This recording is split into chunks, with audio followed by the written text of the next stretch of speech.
Welcome to the Leader Mentality Show with Rob Clemens, filmed at Myrtle Beach, South Carolina at the Myrtle Beach Business Center. If you're out there at the beginning of 2024 like the rest of us, you're thinking about your growth pattern, you're thinking about what is your new year going to look like, and that's the way it should be. We should always be planning for our next big thing. But what about when you are working on a process and you're trying to get others involved? What happens? How do we actually grow our business? We start off as one person. How do we get to the point where we're building extra people, we're building extra locations? We want to offer the same service to our customers all the time. You don't want to go to one McDonald's and then get another experience at another McDonald's. We should all have processes. And there's something within processes that's predictable. And so today, I brought on a gentleman from Renovia. He's a good buddy of the show.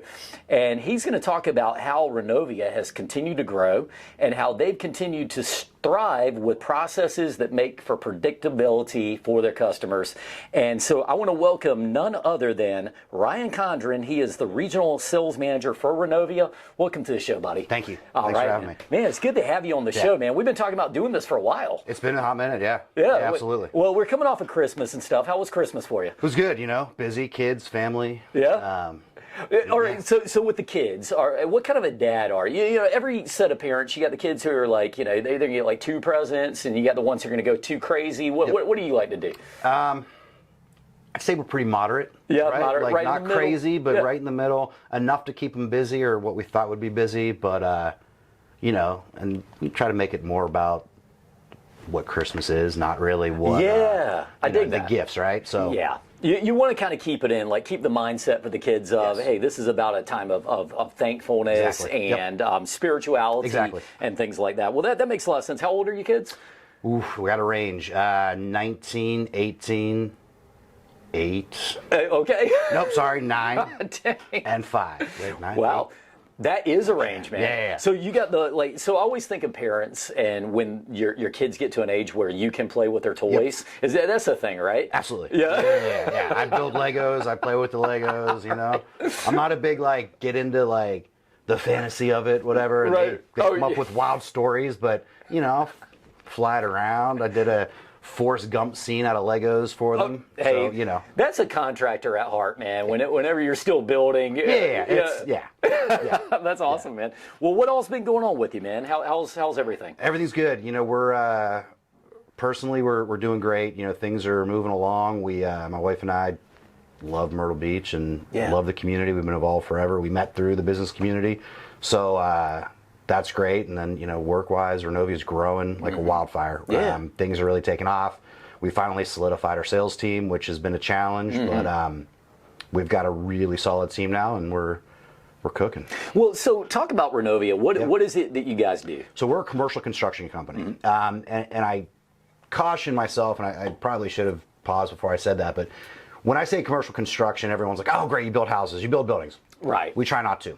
We have a few partners we work with that do new construction work that align with us from a standpoint of values and kind of the type of work they take on. But outside of that, we're doing retrofits. So we're painting, we're repairing high rises, condos, HOA. We do a lot of HOA work in this market. Yeah. Multifamily kind of work. So we range anywhere from your small wood siding repair to a 20-story eaves work repair and a full repaint, waterproofing kind of work. So we have a range of services we try to stay within that we're really, really good at doing, and we try not to deviate from that. To deviate out. Well, I mean, since you're talking about processes and predictability today, I think some companies, that's exactly where they go wrong. Yeah. All of a sudden, you see that other opportunity, and you go out and do something that takes you a little bit off center of what you're really, really great at, right? Yep. That makes sense. You are the regional sales manager, which is a great title. I can't wait to hear your story later. Yeah. But what are you looking for in a salesman when you're let's start back from the top. Yep. You put the ad out there, you put the Indeed post on there, whatever you do, you start getting flooded with resumes. Some people have never even done sales, but they're like, hey, I'm going to give it a shot, right? I'm going to start in commercial. Yep. But at the end of the day, you're trying to pick somebody. What are you looking for? So we look for 3 things as an organization, and this is not just for salespeople, but operations. I think throughout our entire organization, we look for hungry, humble, and smart, right? And those are the 3 characteristics that we really look for to that we feel like can be part of our team. Now, you might have all three of those characteristics, but you might not be a cultural fit for us. Wow. We're not for everybody. So we have a very rigorous interview process, lengthy. We try not to make bad hires, but they do happen. But it's part of the game, right? You talk about culture, so what is the culture? Yeah, so we're a faith-based organization. We've been around since 1999. We live out our core values. So Kaizen is one of the top ones, the Japanese philosophy of constant improvement. We have do not tolerates, within our core value system. So like gossip, entitlement, avoidance of accountability. If those are things that you gravitate towards, we don't want you part of the team. Wow, man. Right? That's not part of who we are. Bro, I'm so glad you came on this show, man, because these are things I think a lot of people need to hear, you know? You could be, what you just told me is, you could have that person that is humble and smart and hungry, but if they're the person who's out there behind the scenes going, hey, did you hear what this person just did? And all that, you're saying, we don't need you out Absolutely here. not. No. Right. Well, those are business killers, ultimately. Ultimately. Yeah. Right. Absolutely. Absolutely. So how do you sniff that out during the interview process? What's that look like? Because you know what I'm talking about. If anybody's listening and you've done a lot of hiring, we all meet these what I call career interviewers. They go out and they just get really good at interviewing. They know everything you want to hear. But then on day one, you start finding out. So, and not to interrupt, we have our misses like everybody else. There are people, like you said, career interviewers. It's tricky because they know what to say. They've got the canned responses. It's hard to flush them out. But we do, so regionally in our office, I have a counterpart who runs our operations team. And if I'm sold on this person, absolutely sold, he's got to interview with my counterpart, Tyler. Tyler, if you're familiar with DISC, which we've talked about before, right? So Tyler's a C. He's almost off the chart as a C. Really? Yeah. And I'm just all C. He's basically. all C. Like his dot was almost outside of the circle. Nice. Right? Okay. So he's a challenge. This guy's good with organizational processes, clearly. The best. Yeah. Right. I'm a high D. Okay. So if I'm sold on this guy, I'm like, yes, or this gal, and we're going to hire this person. They interview with him, and he says, absolutely not. Oh, okay. All right. Yeah. So we have this really cool balance in our office where he keeps me level and I keep him level, right? So I think it's critical, and we have that across all of our offices. Now, so this is actually part of the process. Absolutely. It's like, and not only do you want a second person to back check the person, but they need to be a different personality than you. Correct. Because if you put two Ds in a room and you guys are both like, oh yeah, I love them, 1,000%. but the other people that meet them, maybe not so It's much. over, yeah. And the part that I think is really funny is, and for those of you who may not know the DISC assessment that well, we talk about it on the show a lot, but the driver is, man, let's push ahead, let's forge ahead, this is great, and action, let's win. And then you get the person that is the C, and they're cautious and analytical. Exactly. So you send that person in that you loved, and they're like, well, from my conversation, I learned, and it's great, right? Exactly. You need that. Wow. What's your favorite kind of a person, do you think, when you interview somebody that you end up hiring? So you got your DISC assessment, let's use it like that. What's most attractive to you find? For the people that I'm hiring directly for, anyone that falls like DI, ID, they fit really well into what we do and how we do it as a sales team. Right. So that upper quadrant, kind of not too far over in D like me, but not so far over the I that they're almost an S, which is a problem for sales. That's true. I think sometimes. But, somewhere in the middle, ID, DI. I think is really good. That balance, I think, is critical. Well, I almost found that sometimes with the S-type personalities, again, these are supportive people, and they're great. Every organization needs them, but they don't generally like to rock the boat. So you get into a point where it comes down to, let's put the signature on the paper, and they're kind of like, let's give them another day. Right? Yeah.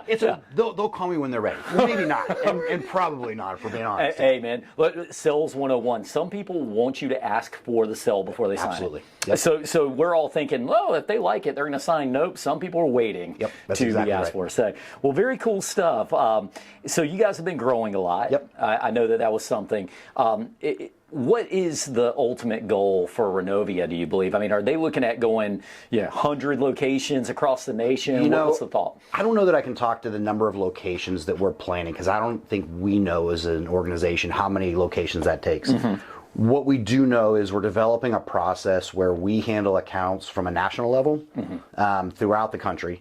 And then our regional offices are positioned to not only handle and execute on that national work that's brought in and program work, as we call it, but also to find regional customers where our national team might not have found them because they're just regional. They're only in the Carolinas, or they're only in the Dallas market, or just outside of Nashville a little bit. So how do we execute on that, but also grow the organization nationally and partner with companies like Lowe's or IKEA or large storage solution companies?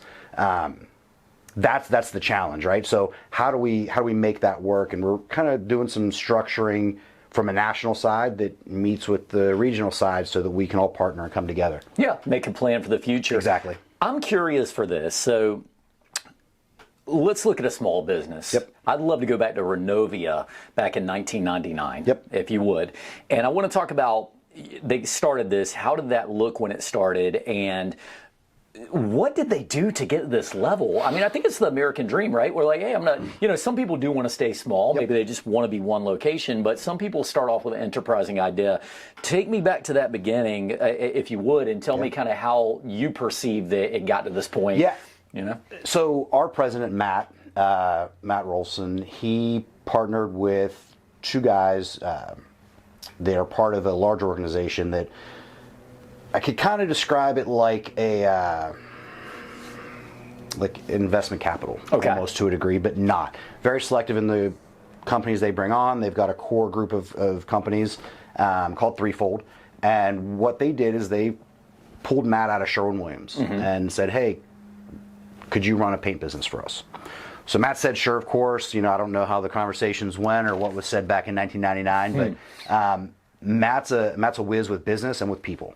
So what he did was he started building what we have now as we know it from doing residential paint work, and then started to get some commercial clients, and over the years transitioned the organization into just commercial, and Renovia was formed as we know it. Wow. Okay, cool. It's always an interesting story to me because you start off with something, and sometimes, and I think it's okay for business owners to know this, sometimes you start off with a concept and it feels so good to you. When you start it feels so good, but you get into it and at some point you see there may be a better opportunity for you somewhere else. And that's what Renovia actually ended up founding from. They're going to do residential, they go over the commercial route. Yep. Huh. Very cool. Well, I think that from my perspective, I've known you for a little while. I've known what you do as a person. I think that Renovia is one of those companies that regionally here, at least as I know them, they have been doing a fantastic job just getting the branding out. You guys have the trucks out there with the wraps and everything. How do you guys come to your branding? Do you have a big marketing department?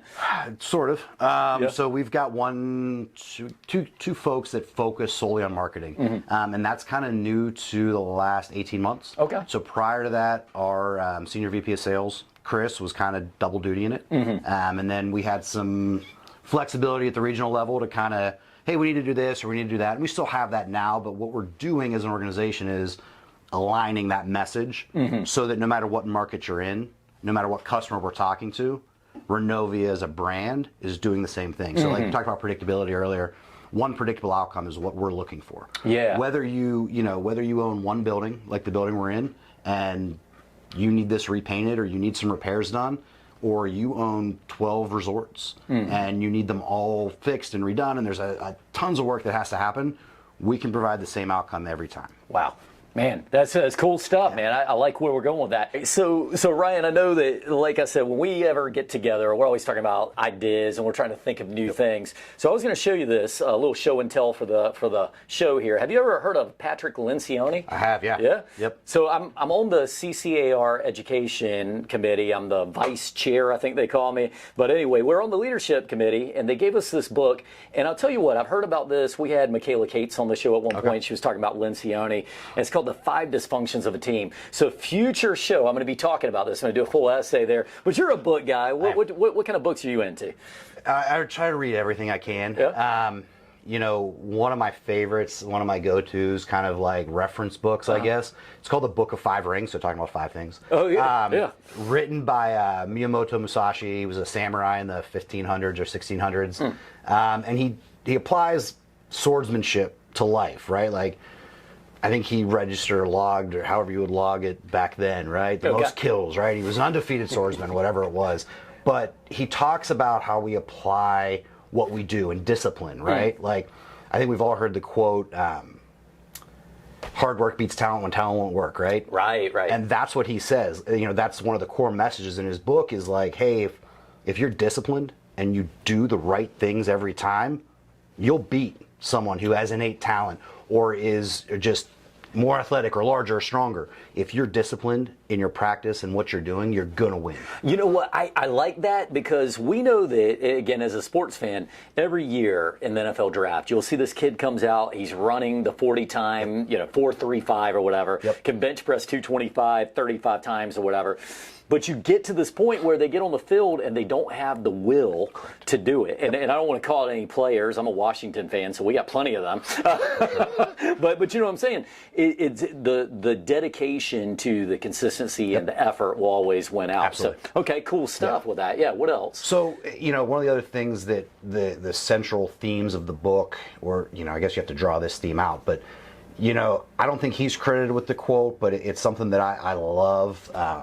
It's how you do one thing is how you do everything, right? And whether that's from a leadership position or whether that's from an entry-level position in a role, right? Like, if you do it really well and you're excellent at that, well, you're going to do everything really well and you're going to be excellent at that too, right? So, like, if we practice leadership in everything we do, I think at one point we talked about the busboy stopping and asking what someone wanted, right? Yes. If they're doing that, they're practicing that every time, well, then they're going to be the best at what they do no matter what. They're going to lead from wherever they are in whatever position they're in. And I think that's really impactful. And that's one of the main themes that I draw out of that book every time I read through it.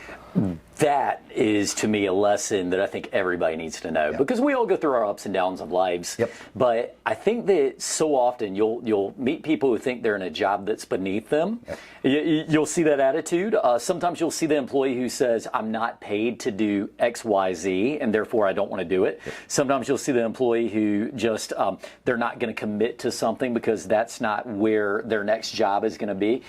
But it all comes down to this, and I've said this to a number of young people who are looking to get in the business. I say everything you do is an audition for tomorrow. So if you want to come in and you want to turn this into, I'm better than this, so you put out you're better than it, you don't perform well, you don't get that opportunity. It's amazing that so many people kind of miss that detail. So this is called the Book of Five Rings. The Book of Five Rings. Man, I'm going to go pick it up. It's fascinating. Are you a samurai on the side? Absolutely not. Absolutely not. I was just checking. I didn't know if you were going to tell me you had some sword skills I wasn't. No. Cool. No, I would lose my life immediately. So we're good. Right. By the way, I have one other show and tell. We started off with this, but then I got this cool Renovia hat from these guys, so I love that. I always love sweet gear, man. So appreciate that, man. Your marketing department's through the roof over there. They're doing something special, Yeah, no doubt. That's sweet stuff. I'm going to definitely wear that. I appreciate it. Absolutely. So, talking about principles, okay, you and I, we spoke about this off the air at one point. Tell me the story about the origin. So, Origin Maine, run by a guy, Pete Roberts. Company was founded in Maine, okay? He was reviving a bunch of old looms that were used during World War II to create, I think, uniforms or socks for soldiers. Wanted to bring manufacturing and specifically clothing back to America, right? Everything's outsourced. Right. He's a big Brazilian Jiu-Jitsu guy, so he started out with just making Jiu-Jitsu gis, or the uniforms, right?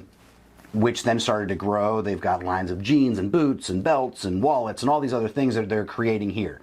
They've become vertically integrated, which I think is really cool. So everything from the cotton to the strings that they're getting is all here in America. Wow. So nothing is being brought in from anywhere else. It's all American made, which I think is really cool and we're missing here, But one of the things, he was on a podcast that I was listening to, and it's probably 7 years ago, and it just stuck with me, was he talked about the way people show up to work and the way that they take on their role. And he did it in the sense of squatters, renters, and owners. And, the squatters are the people that you're going to hire, and they're going to work, and they're going to do an okay job. They're going to be the last ones to come in every day, first ones to leave. Not necessarily problem employees, but they're not the people that are there with you for the ride, right? Your renters, these are people that you have to have as an organization. You need people that are looking to move on at some point, but are going to add value and understand your mission. And then you have your owners. Your owners are the folks that are going to come in.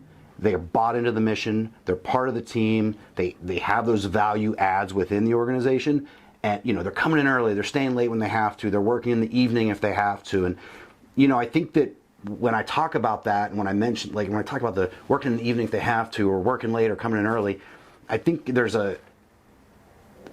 we have this thing where everyone's got to grind, right? Grind. Are you up at 4? I was on my computer till 10 p.m. Did you work as hard as me? And I call it grind culture. I think it's trash. I just don't think it's the way we're supposed to do things. Right. And I think more importantly, it's about being efficient in what we do, right? So like for me, if I got to stop in the middle of the day to take my child to a doctor's appointment, well, I'm going to do that. But if I miss out on something, or I miss something that needs to be completed, well, I'm going to get it done. Now, and what we do, right? Like, we're not doing brain surgery, right? Like, no one's going to die trying to respond to that email tonight. Sure. But I want to make sure that my customers, my team are taken care of in an appropriate way. And I think that's what the owners, when Pete talks about that group, that's what they do. They're there for the mission. Yeah. And I agree with that. And I think that one of the things that happens is we as owners and leaders, we have to understand that not everybody is in a position where they can even grind. I mean, think about this. If you've got a parent at home that you're caring for, maybe the mother's died and you got the father, or vice versa, what are you supposed to do? You can't be the grinder. You can't be the leader because you can't put in 80 hours a week or whatever. Yep. But it's really about, do you get the job done? Do you have the passion for what you're doing? And I agree completely with that. And I think that that's the success that will last for the long run. We're like engines. You can burn out an engine overnight. Absolutely. Looks real good while it's running, but then all of a sudden, it tips over. So, well, good stuff, man. I like those methodologies that you talked about. Well, so let's get to you a little bit. Sure. You're again talking about you're the regional sales manager. You don't just step into that position usually. No. So how did you get here, and what did you think you were going to be doing at this point in your life when you were in high school? Man, going all the way back, this point in my life, Secret Service. Oh, okay. So I can see that with the little earpiece. For sure, right?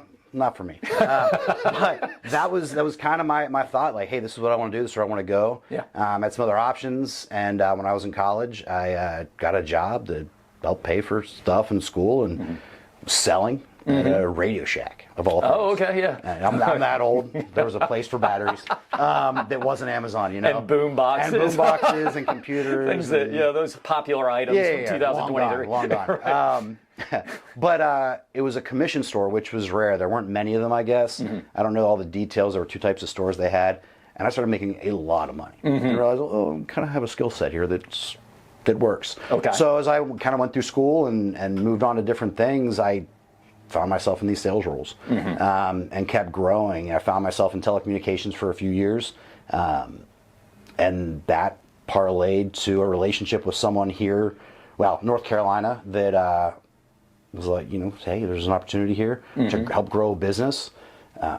You'd be perfect. Yeah, Come, try it out. Sure. And, I was living in Pittsburgh at the time and had gotten snowed in. I tell the story all the time. I got snowed in that year. I was like, I'm out. You literally got snowed in? Yeah, it was like a freak storm, and the way my garage was set, it was on a hillside and the snow piled up alongside. I couldn't get out. Oh, good So God. just like, well, this is awful. Yeah. And I'm out. The galvanizing force. Yeah, getting see up you later. and- Yeah, so made the plan, and I think that was February. I was out by November. Came to Myrtle. That was in 2009, 2010, I think. And never looked back. Man, nice. Yeah. So came on. That was it. What was it that impressed you about the company you're at now? Like, because we're always looking, where do we want to go? Yep. What impressed you about Renovia the most? Was there something, did you just like the culture? Was it the people? It was a mix. So for me, it was culture. There was a little bit of we were smaller when I came on board, and the interview process was much longer. I like to tell people that I've actually worked for the company for almost a year longer than I have, because my interview process was 9 months long. Wow. So it was very selective about the people they brought on. Yeah. Very selective. And I interviewed 2 or 3 times with a couple of the same people, final interviews with owner, and president and everybody else. And At the end of the interview process, I was like, I'm out. This is too much. Like, what are you guys doing? And it's kind of funny. I picture you like the first interview, you got your little briefcase, and you're like, solid, ready yes, to sir. go. And then, by the end of it, you're just like, you show up. What? You got a cigarette? No. Yeah. I mean, if I smoked, that's how it would have been. I'm like, what do you guys want now? Right. You validate. But it was, for me, it was the recurring theme throughout the interview process for me was they kept showing me and telling me, like, hey, this is who we are and this is what we do. Yeah. This is who we are and this is what we do. These are our values.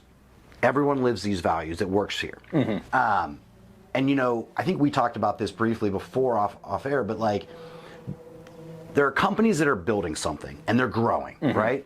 And they're like, yeah, this is my visionary concept for what our culture will be or what the organization will be. And they're going to sell that to you during the hiring process. Yeah. And then you get in. And it's not that. Oh, yeah. And when you bring it up, they're like, well, we're working towards that, I promise. Oh, yeah. We're just not there yet. We have goals, Yeah, man. that's where we want to get. Right. And I tell this to Matt Rolston. He asked me 6 or 8 months after I was on board, he said, why? Like, why did you decide to come on board? Like, accept and I said, everything was as advertised. Everything you guys told me from every person I spoke to was exactly the way it was when I came on board. There wasn't a miss, not a single miss. It was, hey, we're not really good at this. Yeah. We have a plan, and this is what that plan is. Or we're great at this, and this is part of who we are, and it was exactly that. Yeah. And for me, that transparency is everything. Oh, I think it's amazing. I think we use the analogy of it's kind of like dating, On the first date, it's like, you know what I like doing? I like holding hands, walking on the beach. Right? Favorite thing, Rob. And then two weeks in, it's like, nah, man, I'm watching the game, or whatever. Yeah. It's like sometimes you're better off rather than just trying to catch the honey, catch the flies with the honey. I mean, just put out the real thing. Exactly. Talk about who you are, be authentic. Yep. And I understand companies have visions of who they want to be, but when they completely don't line up with what you're actually seeing, I always talk about the two cultures. You have. Hopefully, a company's going to have a culture on the outside. Yep. That is the perspective that the outside has of them, and they have a culture on the inside. Right. That is the reality. Yep. And so sometimes you see a company from the outside and you go, wow, they look so good. They look so strong. Yep. Then you look on the inside and you go, oh, boy, this is a problem. Yep. I had somebody tell me once, it's almost like if you had picture a model, that just a beautiful model, male or female, doesn't matter, but on the inside they have cancer, Yep. And I mean, obviously don't want to make anything trivial cancer, but I'm making the point that sometimes what you see on the outside isn't what's going on the inside. Is not what's on the inside. What's on the inside is almost more important, really, to everything. So, well, interesting stuff, and I think that's really admirable. I do want to talk about the processes of things. So let's talking about the processes and procedures, and we start off the show talking about predictability. And I thought that was really great what you said. Somebody could come to you guys and be replacing one piece of siding, or they could be doing a giant condominium complex, and you're still going to give them that same predictable outcome. How did you guys set up your processes over at your huge company now? So you know what I mean? A lot of it is, we have the capabilities to do everything, right? Like the largest size project that you could imagine, but we didn't start that way, right? We started with the capabilities to paint a house. Right. Right? So we applied those same methods. How are we really good at this one thing so we can be really great at everything? So it goes back to what I said earlier, like how we do one thing is how we do everything, right? So we do a lot of practice, right? It might seem trivial to some people, but like, we review our processes constantly. We have reviews of projects that went really well or maybe didn't go so well. And we pick it apart as a team and say what was great about this and what didn't go so well, so that we don't duplicate that mistake again. Because in business, as you know, and especially construction, things go wrong. They go really wrong sometimes, right? And I think that a lot of times, like, that was a one-off. It'll never happen again. Yeah. It definitely is going to happen again, right? So, like, if you don't talk about it openly as a team and have an open dialogue about it, I think everything starts to fall apart. And on a more micro level, like as a sales team, nationally we have 6 regional offices plus a national sales team. We get together twice a week and live role play with each other. Really? Yeah. Okay. So we come together as an organization and we live role play real scenarios that are happening and that account executives are experiencing day to day. And we run through them and we give each other feedback. Open feedback channels, right? Yeah, so it's like, that's another thing about, we talked about kind of the hiring process and people we bring in. Are they a cultural fit? Can they handle criticism, constructive criticism? Because if you can't, and you're not willing to accept where you're failing, you can't get better. Well, it's cool that you mentioned that, because actually, when we're talking about processes, you mentioned one process that starts before the people even got to the company. It's that whole hiring process of making sure you have the right person on place. I do my 5 steps of culture and a building company culture, and it always starts off with, you got to hire the right type of person. We have to know what they look like. So that's very impressive. But the one thing that you said that really jumped out at me just now is you said, look, things go wrong, and we have to realize they're going to go wrong again if we don't fix something. I always said to this, and again, you and I both come from construction backgrounds, I said, we make errors as human beings. That's natural. And if we make an error and we have to fix it, that's a learning opportunity. In fact, I embrace those, believe it or not. We make that wrong call on a roof truss. We make that wrong call on a foundation.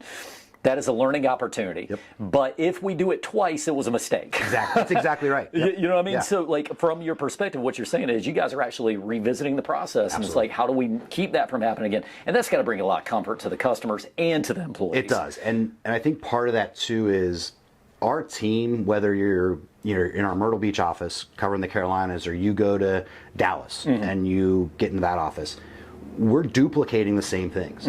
So, yeah, we're different people, we have different personalities, but we're having the same type of reviews. We're having the same conversations. We're talking as a team saying, hey, this project was perfect, except for this. How do we fix that? Because if you just start overlooking everything that goes wrong, or the little things, whether it was a communication mishap, right? Like, we're big on weekly communications, whether you want them or not. The customer is getting a weekly communication, progress report, the whole deal. Whether they want them or not, they're getting them. I do want to ask this real quick. This came to my mind while you're mentioning it. The progress reports, and yes, you're right. Sometimes you can be building a house for somebody, and they're like, just call me if you need me. And then other people, they want almost like a daily report. For sure. But you guys are going to say, hey, we're going to do that. That's the process. We'll keep you. What do you find from the comparison of commercial to residential? What is the interest level in a project? Is it higher on the residential side? I usually assume that, but I don't know. I think it depends, right? Like, it depends on your client. Your condo HOA, where there's a lot of people involved and there's a board, heavier involvement typically, right? And, we love working with the board. We love it. I know a lot of people will say a lot of things about HOA boards. We love working with them. Every opportunity. When we talk to property managers, like, hey, let us talk to them for you. If you're an HOA, call Ryan Condron across the screen. Definitely don't, but we have a team for it. We'll take care of it. No, but we don't shy away from difficult conversations, and that's part of our core value we talk about. Like, hey, let's have the hard conversations with people. Let's talk about what is good and what is bad. But I think from a level of involvement, residential, it's just, those projects are typically a lot quicker. And we don't do residential at Renovia, but But, from my background in residential work, it might be 3 days, and they might be super involved, and they're going to call you probably 10 times after. But from a commercial standpoint, I think they're probably about the same. About the same? Right, about the same, I think. It's just smaller scale versus larger scale, right? Fair enough. Yeah, I think they're probably about the same. I could probably ruminate on that for a while. Yeah, he's the thing about part 2 of the show. Coming back. No, it's. I think when it's a residence and it's the biggest purchase you've ever made. Absolutely. I feel like a lot of times people are like, no, that baseboard doesn't look good, and it's so personal. Absolutely. Because whether you're spending $100,000 or $10 million, it's your amount of what you could afford. That's right. So I always kind of assume that, but I can see what you mean. Certain commercial businesses, they're going to have that same level of attention. Okay, I got you off on a sidetrack. But what else are you guys doing? I think one of the big things we talk about is service, right? So, like, as an organization, how do we give back? Weekly, throughout the year, a different person gets chosen throughout the company, and they've got money that they can spend that's from the company to help out an organization or a charity, or give a tip to somebody that might need it, buy groceries for somebody that just might be in need. One of our statements, our company statements, is we exist to be a light. Whether that's the communities we serve or the people that work with us. And I think that speaks to who we are as an organization too. Like, we're not here for us. Yeah, of course we want to turn a profit. Of course we want to do great things for the business and build it. But if we're just thinking about us and being selfish in that, what are we doing for you? You're not going to come back to us and use us again as a repeat customer. When you see that, like, yeah, they did a good job, but they were terrible to work with because all they talked about was what they needed, and it was all about them and all about them. And that's just not who we are. You know, we spend a lot of time giving back, whether it's Homes of Hope, internationally. We do international mission trips as a company, building homes in Mexico. So I've been on 2 now. Are you starting from the foundation all the way up? Yeah, or so when we get there, the charity has selected the family to get the home. They've poured the pad, and then all the lumber and all materials are delivered, and we show up as a team and we build a house. Man, that's so cool. That's cool. What's your favorite thing to do in the house? Like when you're personally out there, they're like, Ryan, what do you want to do? On the first house I did the roof. Okay, well, yeah. That was easy, and no one else knew what they were doing. So, right. so I got up there and managed the roof. But it's all hands on deck. Yeah. You know, the second house I did, it was really cool. We did a whole bunch of stuff. We had a bigger team that time, and you know, the first house I did, there were 12 of us on that build. And that was a little challenging because there were some children that were there building too, and so it was having to walk them through that step by step. But the second one I did was an entire company build, and I think there were 20 of us. So I actually got to go with the family. We take them into town to a Walmart, and we just say, get what you need. So cool, man. It's just a beautiful thing, and I think especially in the modern times, 2020s, I think this is what makes a company. Absolutely. We have to be connected to the community. We have to be connected to the people. It's not all about what are my final corporate profits. Fine, you got to make profit. Nobody's arguing that, but you have to have some kind of altruism to be the best companies. I believe that. So that's very cool. Explain to me this. How does it work with, you said some employees from your company, they'll get some kind of like little charity bucks or something? Like, how does it work? Honestly, we do a Monday huddle. Okay. Right, entire company, we talk. There's about 20 to 30 minutes where it's just like overview, progress, process, the kind of stuff, things that might be upcoming or not upcoming. And at the end, someone's selected and they say, hey, you're up. You got $100 and go help somebody out. Man, so cool, man. That's next level stuff. Yeah. Hey, if you're a business out there and you're thinking about things, whether you're really small, really big, practice some of these things. I think that just because you're a little company doesn't mean you can't give back $10. Give back $10 if you can, and you don't have a lot of profit, because it does come back. And I think we mentioned this now. This will be the third time on the show, but the Go Giver. We had Tom Scott from Baker Roofing on. He talked about it. We were just in a BNI meeting today where that came up, and giving back, it's the new chic. For sure. You know what I mean?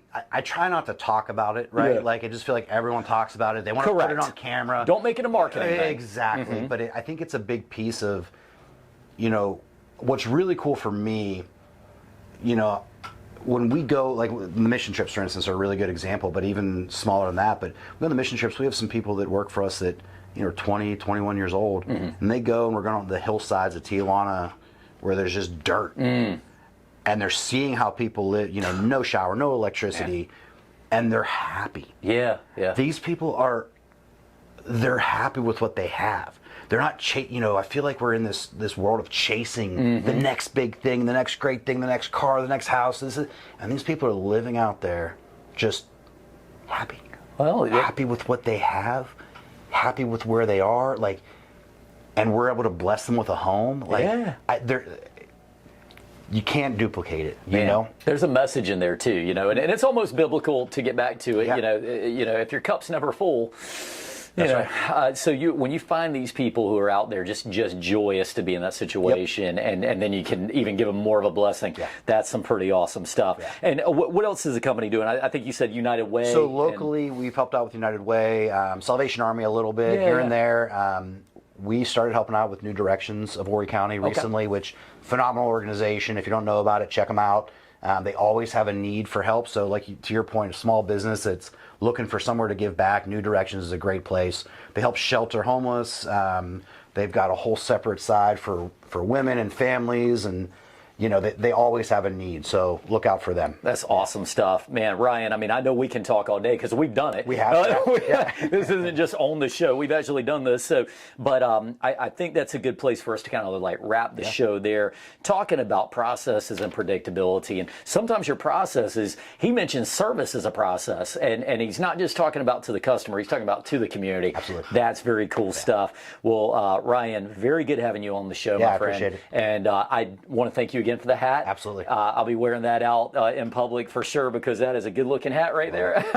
But anyway, Ryan, thanks for being on the show, my friend. Thank you. And we'll have to have you on again sometime soon. Love it. And to the people listening to the show, we appreciate you guys. Thank you for listening to us and downloading every week. Make sure to like and share us on your favorite social media. And also check out the leaders list. This is a list of our leading companies out there. So if you're looking for a contractor or looking for a service business or any other company that really leads with their heart and leadership first, that's where you can find them. And until next time, we'll see you on the Leader Mentality Show with Rob Clemens.